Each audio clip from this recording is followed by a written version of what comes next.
जितने लोग इन्वेस्ट करते हैं, जितने लोग, कोई भी दोस्त हो, यूट्यूबर हो, गूगल करके देख लीजिए, हर कोई ये ढूंढता है कि ऐसा पेनी स्टॉक जो रातों रात अमीर बना दे, मल्टी बैगर रिटर्न दे दे।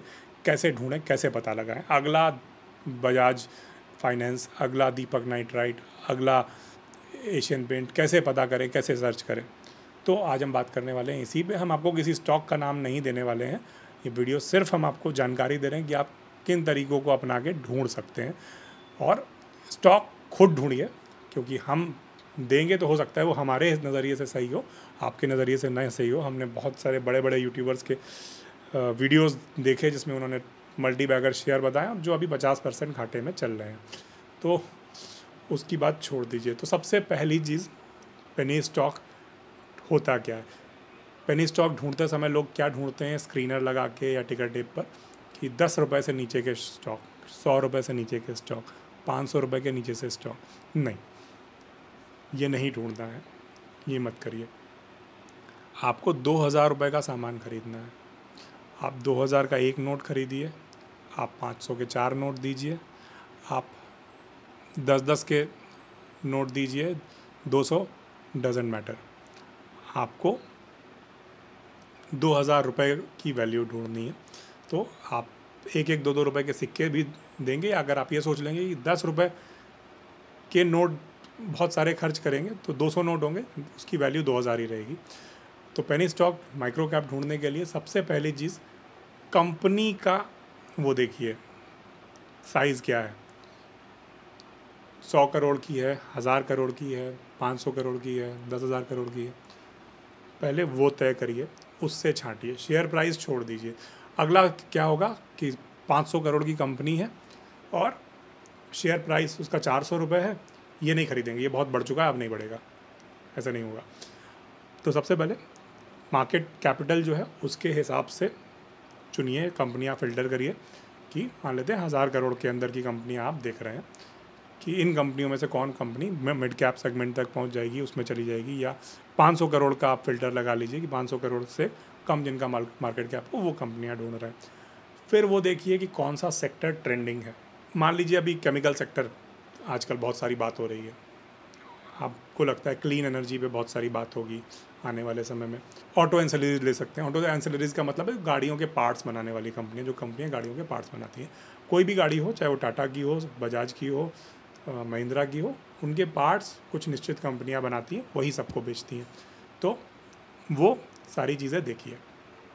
पहली चीज़ तो आपने 500 करोड़ से या 1000 करोड़ का फ़िल्टर लगा के उससे कम मार्केट कैप की कंपनियां ली, और उस मार्केट कैप की कंपनियों में आपने सेक्टर ढूंढे जो आपको लगता है आगे आने वाले समय में चलेंगे या चल सकते हैं।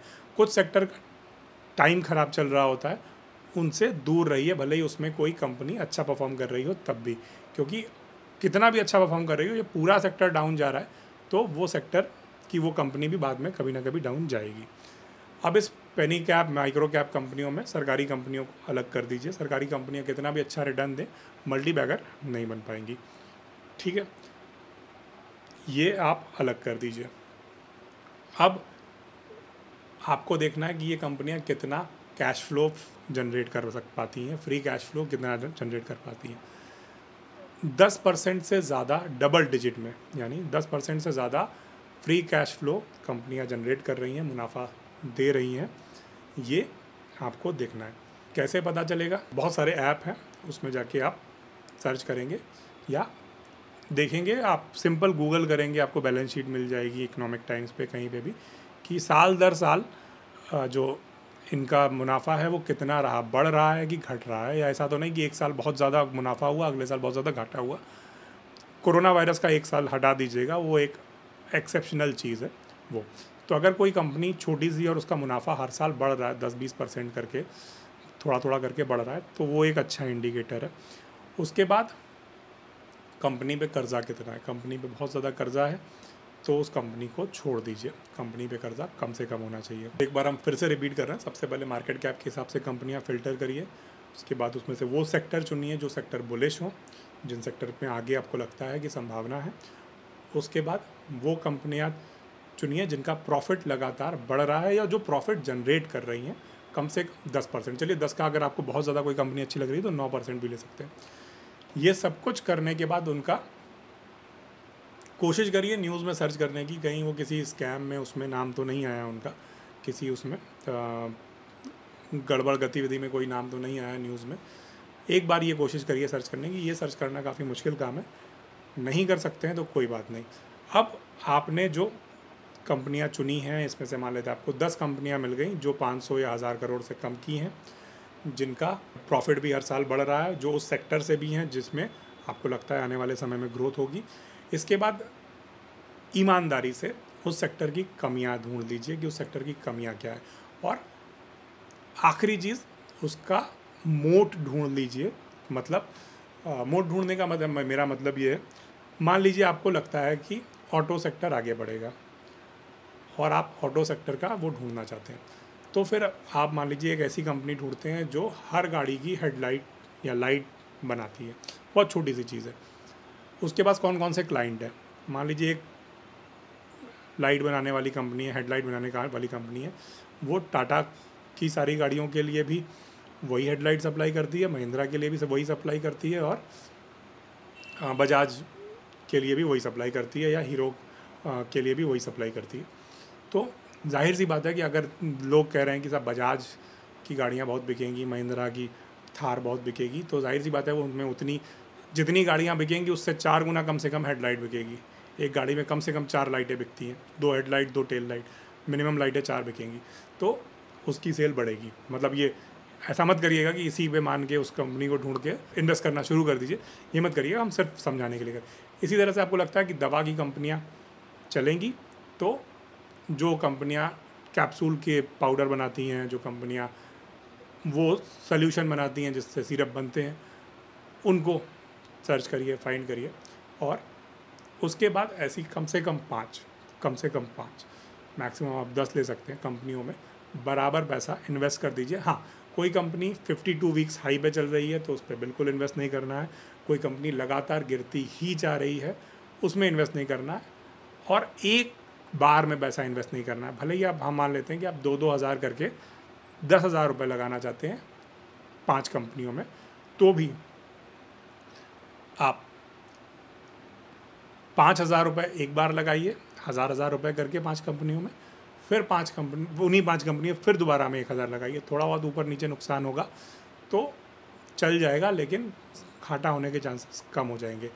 और वो शेयर कितनी भी छोटी कंपनी का हो, वो 400 का हो, 500 का हो, 10 रुपये का हो, 50 पैसे का हो, वो देखना ही नहीं है आपको, उस पर ध्यान ही नहीं देना है। मार्केट प्राइस कितना जा रहा है, हो सकता है कि 52 वीक हाई पे पहुंच गया, अचानक से बहुत बढ़ चुका है, उस कंडीशन में मत लगाइए पैसा। लेकिन फिल्टर इस सोच के साथ मत करिए कि आपको 10 पैसे का शेयर ढूंढ रहा है, 100 रुपये का शेयर ढूंढना है, 1 रुपये का शेयर ढूंढना है।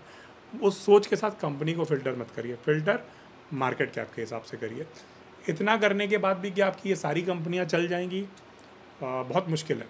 लेकिन हाँ, इसमें से जो एवरेज होता है किसी भी उसमें, जो पिछला डेटा आप अगर निकाल के देखेंगे तो 60 से 65% कंपनियां स्मॉल कैप के हर सेगमेंट में चल जाती हैं।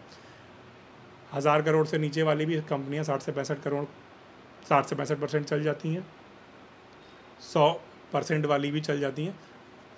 और मान लेते हैं कि हर कंपनी ने आपको 10 गुना मुनाफा दिया, जो 60% कंपनी ने आपको 10 गुना पैसे कर दिए, जस्ट हाइपोथेटिकल सिचुएशन। तो आपने लगाए 10,000 रुपये, और जो 2-2 हज़ार करके आपकी 3 कंपनियां थी, उन्होंने आपको 20-20 हज़ार रुपये दे दिए, तो 60,000 रुपये आपको मिल गए। और जो बाकी 2 कंपनियां थी 5 में से, वो एक कंपनी बिल्कुल डूब गई, ज़ीरो हो गई, एक कंपनी ने आपको 2,000 के 1,000 कर दिए, 50% का घाटा दे दिया। तो वो आपका फिर भी जो प्रॉफिट होगा वो 60,000 61,000 रुपये, 10,000 हटा दीजिए तो 50% का आपका 50 गुना आपका पैसा हो गया, सॉरी, तो फिर भी जो आपका प्रॉफिट होगा वो 5 गुना होगा। अब इसको बेचना कब है? अगर इसमें से किसी कंपनी में आपका कन्विक्शन बना रहता है, आपको लगता है कि ये कंपनी अभी अच्छा कर रही है, आगे भी अच्छा करेगी, कोई प्रॉब्लम नहीं है, तो उसमें आप पैसा लगाते रह सकते हैं, उसमें से मुनाफा वसूली कर सकते हैं। आपको लगता है कि आप में इतना धैर्य नहीं है तो आप उसको तुरंत बेच सकते हैं, किसी भी कंडीशन में ये कर सकते हैं। और ये जो रकम है वो आपके पोर्टफोलियो का बहुत कम परसेंटेज ही होना चाहिए, 8 से 10% से ज़्यादा ये रकम नहीं होनी चाहिए। यानी अगर आपका पूरा पोर्टफोलियो 1 लाख रुपए का है तो आप 8-10% का रिस्क इन पेनी स्टॉक्स में, माइक्रो कैप्स में लगा सकते हैं। तो ये है बुरा तरीका। हम आखिर में एक बार फिर से रिपीट कर रहे हैं, शेयर को उसकी कीमत के हिसाब से फ़िल्टर नहीं करना है कि वो 10 रुपये का शेयर है, 5 रुपये का शेयर है, 1 रुपये का शेयर है। शेयर उसके जो कंपनी की जो मार्केट वैल्यू है उसके हिसाब से फ़िल्टर करना है। सेक्टर वही चुनने हैं जो आपको लगता है आने वाले समय में बुलिश है। कोई ऐसी कंपनी जो पूरा सेक्टर नीचे जा रहा है, सिर्फ वो कंपनी ऊपर बढ़ रही है, वो कंपनी नहीं चुननी है। सरकारी कंपनियों में पैसा नहीं लगाना है। मल्टीबैगर अगर आप बनाने की कोशिश कर रहे हैं, वो मल्टीबैगर नहीं बनेंगी, उसकी अपनी वजह है।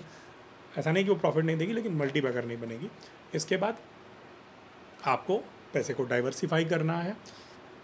प्रमोटर होल्डिंग के बारे में अगर कुछ गड़बड़ मिलता है तो पैसा नहीं लगाना है, और ये मान के चलना है कि इसमें से आपका 2/3 पोर्टफोलियो चल जाएगा, 1/3 आपका लॉस में जाएगा। और जब तक आपका कन्विक्शन बना रहता है तब तक आपको उसमें बने रहना है। जब आपको लगे आपको प्रॉफिट बुक कर लेना है तो प्रॉफिट बुक करके निकल जाना है। तो ये है तरीका स्मॉल कैप पेनी स्टॉक या माइक्रो कैप पेनी स्टॉक का बैगर पोर्टफोलियो बनाने का।